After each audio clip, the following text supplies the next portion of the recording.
Hello, my name is DeQuayla Hutchison, and I'll be presenting my interpersonal communication project for my HSCO 508 class final project.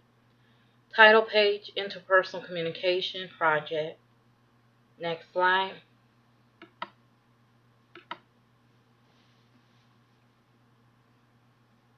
Introduction.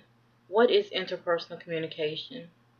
Stewart defines communication as the continuous, complex, collaborative process of verbal and nonverbal meaning making. Interpersonal communication is the kind of communication that happens when people involved talk and listen in ways that maximize the presence of the personal. Interpersonal communication skills are necessary to form meaning and intimate relationships. Effective listening is an important skill in the process of interpersonal communication.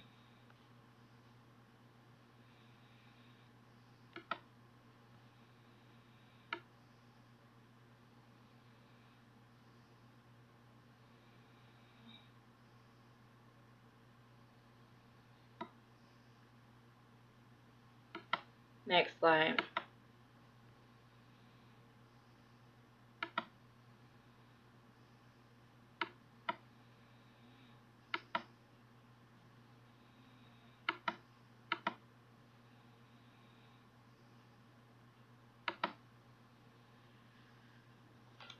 The introduction continues. Impersonal versus interpersonal communication. In impersonal communication, the person only feels a role, such as a teller or a driver. So they're only giving you information according to what their role is at that point in time. Interpersonal communication is connecting with a person's uniqueness, connecting with them as not only a teller or driver, but also as a unique person separate from any other individual. Impersonal communication, fitting in with certain boundaries. Interpersonal communication is understanding that the human spirit is unmeasurable. You can't put a person's thoughts and feelings into boundaries. Impersonal communication is reactive, and interpersonal communication is responsive. We are not being aware or just being impersonal is either not being aware or only being aware of your surroundings. The text gave an example of dogs or cats.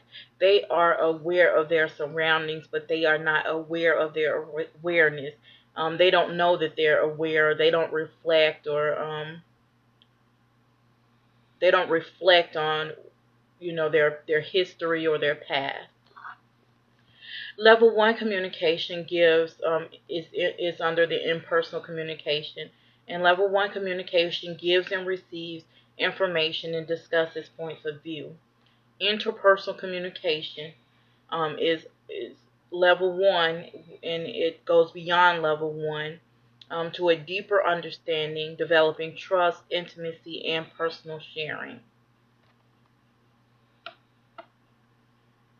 Communication and relationships. Good communication is important in business, family, and social life. Poor communication blocks access to deeper relationships, and they remain more distant and impersonal. Peterson introduces the flat brain theory, where he explains the backup of stomach functions, heart functions, and head functions. Basically, the flat brain theory is when we have an overload of emotions, which is illustrated by filling up filling up in the stomach area of emotions. Those emotions rise up. They turn the heart into a brick-like hard heart, which causes you to block others out and not have an open mind to understand others. And that in turn goes up to your brain, flattening it against the skull is the illustration. And in that flattening, you're not able to think clearly, you can't see clearly, you can't hear clearly, and you're not able to communicate clearly. Introduction: avoiding the flat brain tango. Realize that the person, to avoid the flat brain tango, you must realize that the person you are communicating with is your friend, not your enemy. You also have to let go of the need to win. You have to recognize that if the person takes a shot at you, that it's not your problem, it's their problem. You ask yourself, am I basically a nice person? Peterson calls that a BNP. I'm a BNP. I did not deserve that shot. Okay, so what's going on and why is this person um, attacking? And then we change the communication habit. And usually the habit is if someone attacks, then you defend. But we change the habit by, instead of attacking, being defensive, we use nexting skills to see what we can do to move the conversation in a positive direction.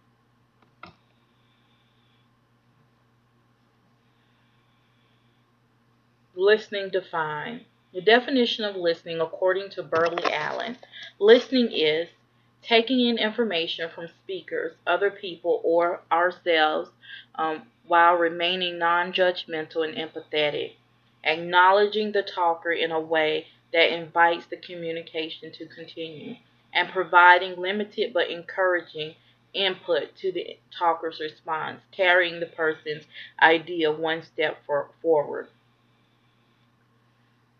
A mindful listening, a mindful listener uh, has the ability to receive spoken word accurately and interpret messages, retain information, sustain attention, speak accurately, and encourage the speaker to speak their heart. Um, Inhaling and exhaling. Inhaling is perceiving and listening. Exhaling is expressing and disclosing. Listening is key. Inhaling and listening, a person selects what they want to hear, and they discard what they don't consider valuable. Then they organize the data they collect. Then they infer meaning or make meaning out of what they have collected. All of those steps of inhaling or listening are influenced by our experiences, our cognitive schemata, and our culture. According to Peterson, the role of the listener is to provide safety, to understand, and to clarify, and to do all of these things without agreeing, disagreeing, advising, or defending.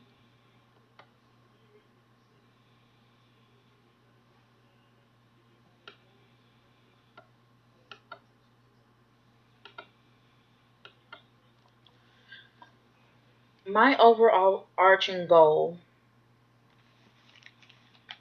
is to become an effective listener. In becoming an effective listener, I'll be able to reach other personal goals like becoming a better mother, wife, and friend, being able to communicate my feelings and thoughts effectively, and being more effective in my ministry as youth advisor.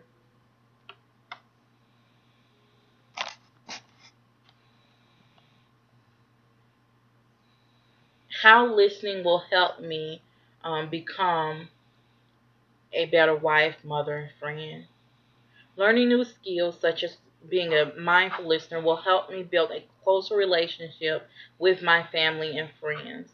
I hope to become more present when communicating in order to show my family that they are important to me. If I can show them what they are saying is important to me, they will open up to me even more, creating a generative communication spiral. And then how becoming a better listener will give me the ability to communicate my feelings and thoughts.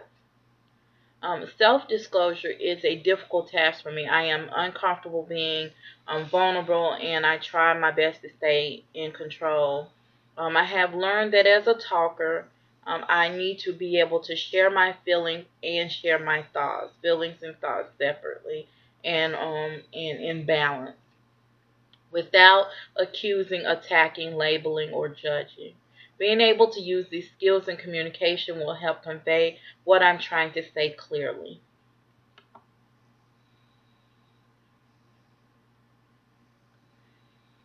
In ministry, I have learned over years that youth, like most people, only want to be heard. As a youth advisor, I hope that I can become a better listener in order to be more successful in leading students to a more Christian worldview.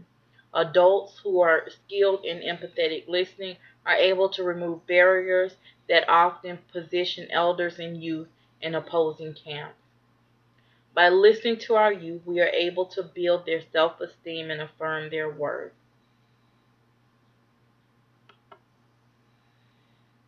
As a mindful and empathetic listener, a person is able to understand multicultural worldviews, why they think and act the way that they do, in order to see the world from a from a point of view that is larger than their own.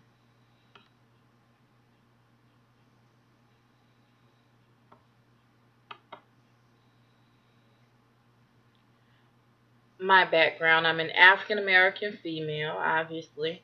I'm married but separated.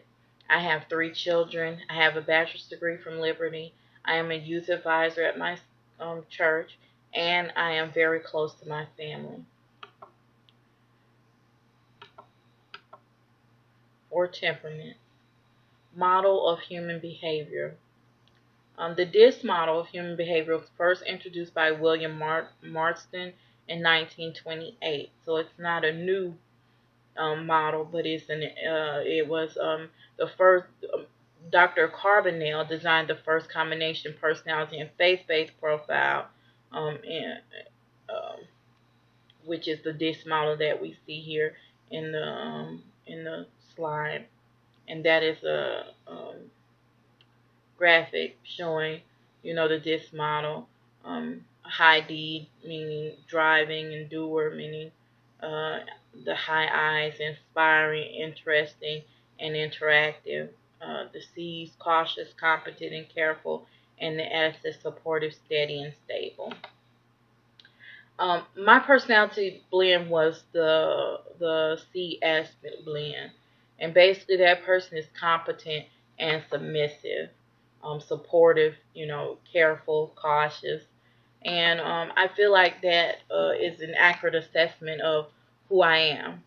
It's not necessarily who I try to be at all times. I would like to be considered also as a doer, also as inspiring.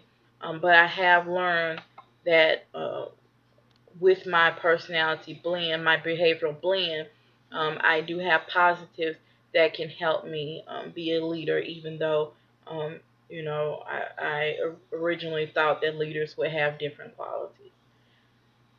The The competent submissive personality is expected to be steady and stable, trying to help by solving problems. As a leader, I am reserved with a servant's attitude, and I try to avoid conflict.